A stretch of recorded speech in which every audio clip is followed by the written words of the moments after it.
भारत में इस्लाम मुखालिफ प्रोपेगेंडा अपने उरूज पर है और अब की बार किया यह जा रहा है बड़े मुनज़्ज़म तरीके से और बड़े ही ऑर्गेनाइज तरीके से बॉलीवुड का इस्तेमाल किया जा रहा है। बॉलीवुड इंडस्ट्री मेरे ख्याल है दुनिया की बड़ी इंडस्ट्रीज़ में आती है। हॉलीवुड के बाद अगर कोई और इंडस्ट्री है, फिल्म इंडस्ट्री दुनिया में, तो वो बॉलीवुड है। भारत में इसका बहुत असर व रसूख है। भारतीय एक्टर्स को, डायरेक्टर्स को, भारतीय फिल्म्स को लोग मजहब की तरह पूछते हैं। एक फिल्म बन रही है हिंदुस्तान में और उसका नाम है 72 हूरें, यानी 72 हूरें। अपने चेहरे के नूर में से उनके चेहरों पर नूर डाला है। वो ऐसा मेकअप किया है कि हर लम्हे वो हुस्न बढ़ता जा रहा है, बढ़ता जा रहा है। अगर जन्नत की लड़की फिंगर टिप दिखा दे तो सूरज नजर नहीं आए। जन्नत में जब औरतें जाएंगी और मर्द हजरात जाएंगे तो मर्दों को तो अल्लाह ताला 70 हूरें अता करेगा, और वो तो अमल के हिसाब एतबार से 70 किसी को मिलेंगी, किसी को 70,000 मिलेंगी। पहली चीज औरतों को कुंवारापन मिलेगा, तो अल्लाह ताला जन्नत में औरत को उसका कुंवारापन अता फरमाएगा कि तुम हमेशा के लिए कुंवारी हो जाओ।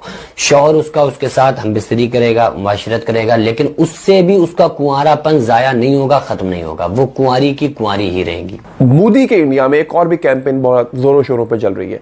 वो ये है कि वो तमाम इलाके, वो तमाम जगहें, वो तमाम मॉन्यूमेंट्स यानी इमारतें, पुरानी तारीखी इमारतें, उनके नाम तब्दील किए जाएं। यहां तक कि ताजमहल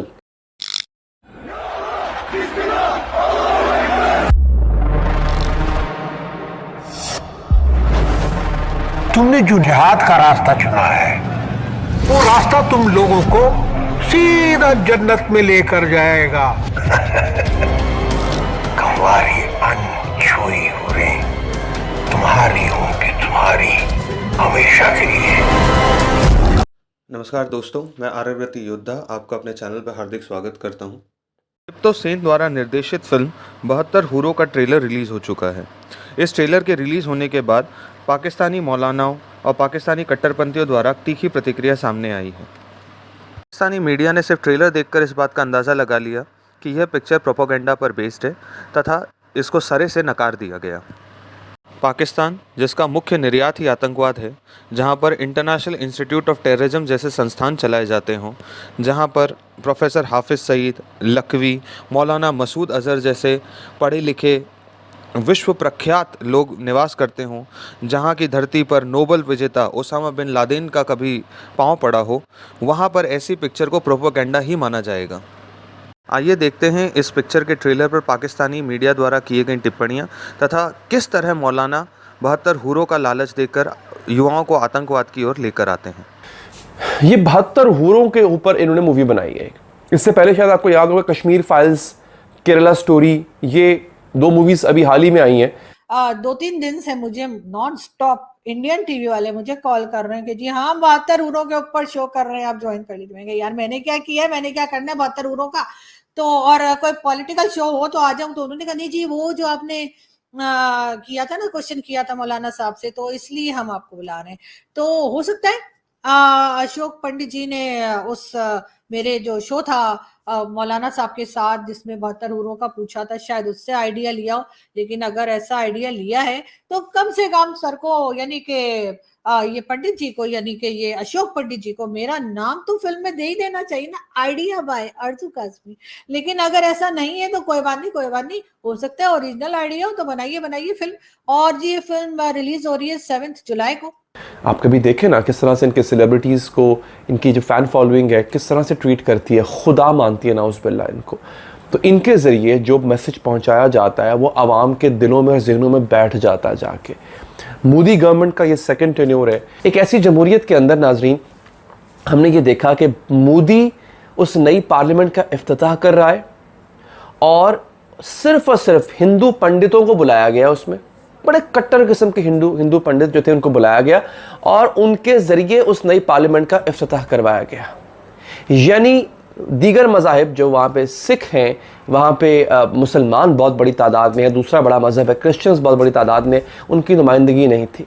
पार्लियामेंट का दौरा, नई पार्लियामेंट का दौरा उन पंडितों के साथ किया गया। जो भी वहाँ पे मजहबी रसूमात होती हैं वो हिंदू रिवाज के मुताबिक की गई। किसी मतलब वैसे तो मजहबी रसूमात होनी नहीं चाहिए थी because it's secular state as it claims to be, but फिर भी वहाँ पे की गई। इलाहाबाद का नाम तब्दील करना चाह रहे हैं, हैदराबाद का नाम तब्दील करना, तमाम वो लोग, तमाम वो जगहें, तमाम वो साइट्स, तमाम वो मॉन्यूमेंट्स, तमाम वो तारीख़ी जगहें जो कहीं ना कहीं मुसलमानों से एक तरह से एसोसिएशन रखती हैं, उनके ख़िलाफ़ इन्होंने जो है वो प्रोपेगेंडा करना शुरू कर दिया हुआ है। अब एक ऐसी फ़िल्म है जिसका मैं जिक्र करने जा रहा हूँ अभी, उसका नाम है 72 हूरें। ये 72 हूरों के ऊपर इन्होंने मूवी बनाई है। इससे पहले शायद आपको याद होगा कश्मीर फाइल्स, केरला स्टोरी, ये 2 मूवीज़ अभी हाल ही में आई हैं। फिर 26/11 यानी जो मुंबई हमले हुए थे उसमें तो मुतादिद फिल्में और सीजन्स बन चुके हैं जिसमें बाकायदा तौर पर मुसलमानों को और बिलखसूस पाकिस्तान को गंदा करने की कोशिश की गई। मैं ये मानता हूँ कि दहशतगर्दी हुई है और हुई थी। वो मुसलमान जो कि दीन का इल्म नहीं रखते थे वो उनके झांसे में आ गए थे और वो लोग इस काम में पड़ गए थे। लेकिन क्या सिर्फ मुसलमानों ने ये काम किया? जन्नत में एक नहर है जिसका नाम है बैदख, उसके ऊपर मोतियों से कवर्ड है वो, उसके अंदर मुश्क, अंबर, जाफरान, काफूर बहता है। जब अल्लाह किसी जन्नत की लड़की को बनाने का इरादा फरमाता है तो अपने नूर की तजल्ली डालता है और पूरी 130 फुट की लड़की निकल के बाहर आ जाती है। औरत का चक्कर बाबू भैया, औरत का चक्कर बहुत बेकार होता है। फिर अल्लाह ताला जन्नत की औरतों से कहेगा, चलो मेरे बंदों को मेरे गीत सुनाओ। तो पूरी जन्नत म्यूजिक बन जाएगी और जन्नत की हूर की आवाज होगी और ये गाना, पहला सॉन्ग 70 साल का होगा। मैं कहा वाह मेरे मौला, तूने पहला गाना ही 70 साल का रखा है। ओ भाई मारो मुझे, मारो मुझे, मारो नहीं, ये मजाक हो रहा है। एक सेकंड यार, मजाक हो रहा है। इंटरनेशनल इंस्टीट्यूट ऑफ टेररिज्म में भर्ती होने के लिए जन्नत एंट्रेंस एग्जामिनेशन यानी JEE लिया जाता है और जिसके सिलेबस का मुख्य भाग होती हैं ये 72 हूरें। इसी का लालच देकर भोले भाले युवाओं को आतंकवाद की ओर लाया जाता है और जिसकी शुरुआत होती है साधारण मस्जिदों में, मदरसों में 72 हूरों के बारे में बताकर, और धीरे धीरे उनका ब्रेन वॉशिंग करके उनको ये समझाया जाता है कि आप जिहाद करेंगे, आप आतंकवाद की ओर जाएंगे, आप काफिरों को मारेंगे तो आपको जन्नत में 72 हूरें नसीब होंगी। लेकिन आपने वो मुझे 72 हूरों वाली बात नहीं बताई कि वो 72 हूरों का जो बताया गया है मर्दों के लिए वो क्या है, क्या वो अय्याशी नहीं है वहां पे? और तो कुछ नहीं बताया कि ना शॉपिंग मॉल है, ना लाइब्रेरी है, औरतों के लिए क्या है।